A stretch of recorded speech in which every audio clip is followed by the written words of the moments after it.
শুভ রথযাত্রা সবাইকে। তো সবার কি এরকম পাঁপড় ভাজা ভেজে খাওয়া হয়ে গেছে? তো আমি এখন ভাজছি পাঁপড়। এইদিকে মাধুরী পাঁপড় ভেজে রেখেছি, এইদিকে আমি সাবুর পাঁপড়গুলো ভাজছি।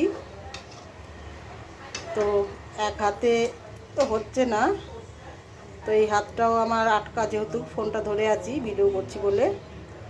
তো পাঁপড়গুলো ভেজে নিই সব, তারপরে আবার দেখাচ্ছি। এই পাঁপড়গুলো ভাজছি। তো কার কোন পাঁপড় খেতে ভালো লাগে বেশি অবশ্যই কমেন্ট করে একটু জানাবেন। তো সব পাঁপড়গুলো ভাজা হয়ে গেছে, এবার নামিয়ে নিই। কার কোন পাঁপড় বেশি পছন্দ অবশ্যই কমেন্ট করে একটু